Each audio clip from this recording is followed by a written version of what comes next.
The human voice. It's the instrument we all play.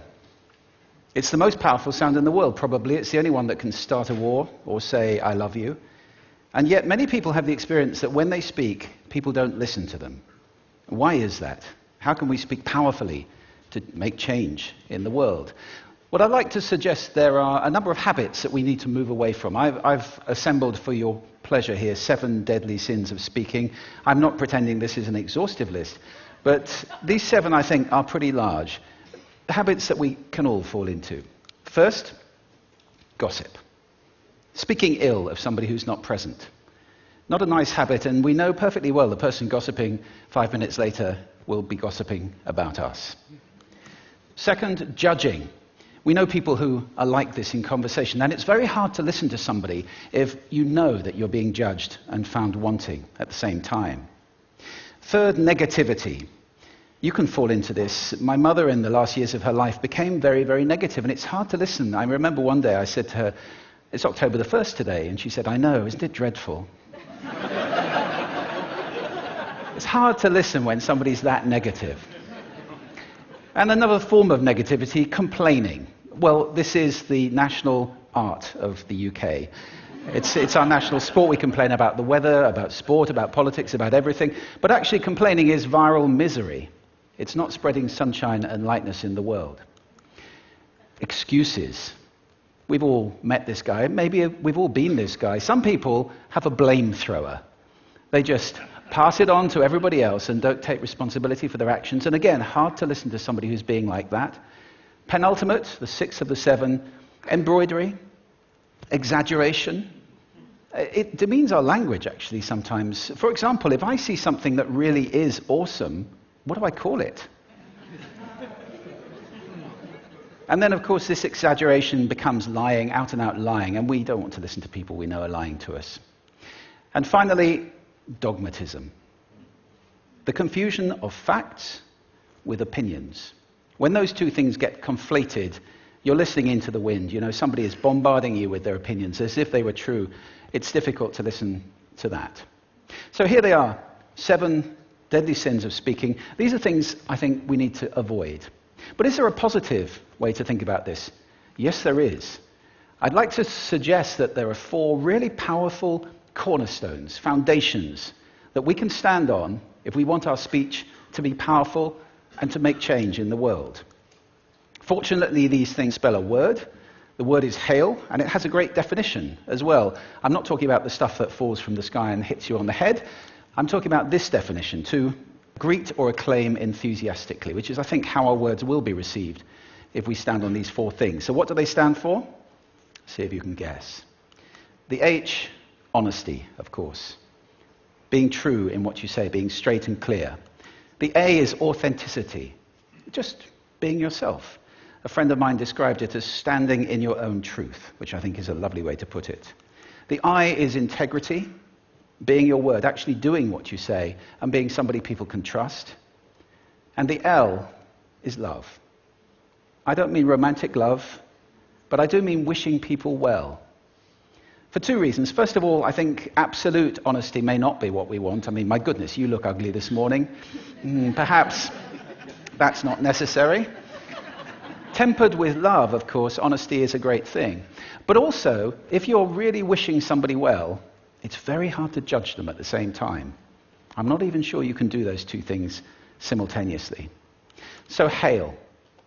Also, now that's what you say, and it's like the old song, it is what you say, it's also the way that you say it. You have an amazing toolbox. This instrument is incredible, and yet this is a toolbox that very few people have ever opened. I'd like to have a little rummage in there with you now, and just pull a few tools out that you might like to take away and play with, which will increase the power of your speaking. Register, for example.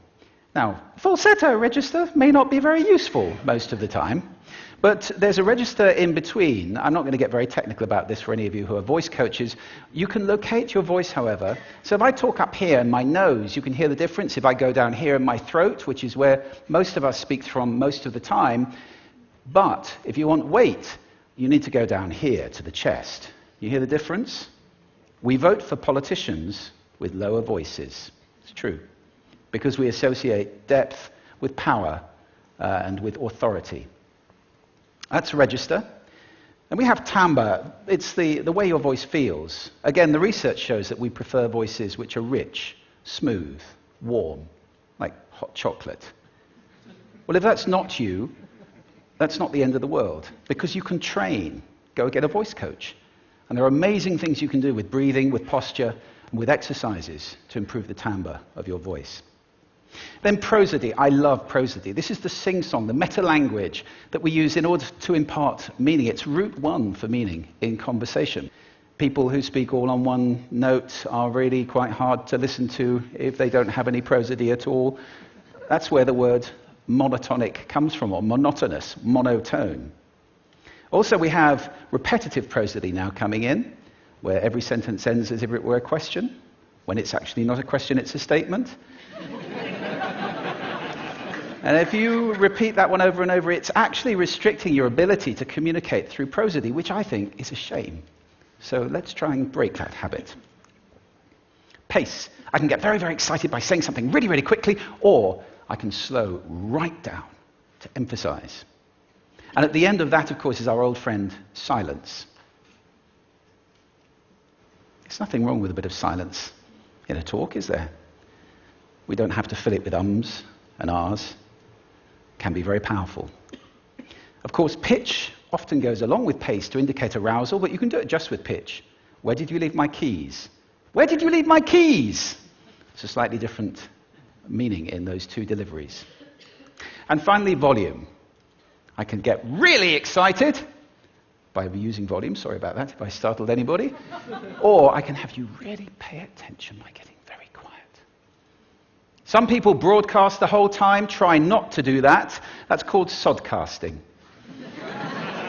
Imposing your sound on people around you carelessly and inconsiderately. Not nice. Of course, where this all comes into play most of all is when you've got something really important to do. It might be standing on a stage like this and giving a talk to people. It might be proposing marriage, asking for a raise, a wedding speech, whatever it is. If it's really important, you owe it to yourself to look at this toolbox and the engine that it's going to work on. And no engine works well without being warmed up. Warm up your voice. Actually, let me show you how to do that. Would you all like to stand up for a moment? I'm going to show you the 6 vocal warm-up exercises that I do before every talk I ever do. Anytime you're going to talk to anybody important, do these. First, arms up. Deep breath in and sigh out. Like that. One more time. Very good. Now we're going to warm up our lips, and we're going to go bop, bop, bop, bop, bop, bop, bop, bop. Very good. And now, just like when you were a kid. Now your lips should be coming alive. We're going to do the tongue next with exaggerated la, la, la, la, la, la, la, la, la. Beautiful. You're getting really good at this. And then roll an R. That's like champagne for the tongue.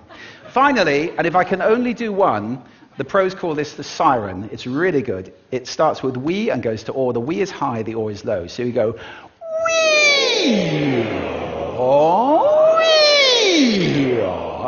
Fantastic. Give yourselves a round of applause. Take a seat. Thank you. Next time you speak, do those in advance. Now, let me just put this in context to close.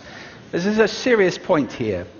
This is where we are now, right? We speak not very well into people who simply aren't listening in an environment that's all about noise and bad acoustics. I have talked about that on this stage in different phases. What would the world be like if we were speaking powerfully to people who are listening consciously in environments which were actually fit for purpose? Or to make that a bit larger, what would the world be like if we were creating sound consciously and consuming sound consciously and designing all our environments consciously for sound? That would be a world that does sound beautiful, and one where understanding would be the norm. And that is an idea worth spreading. Thank you. Thank you.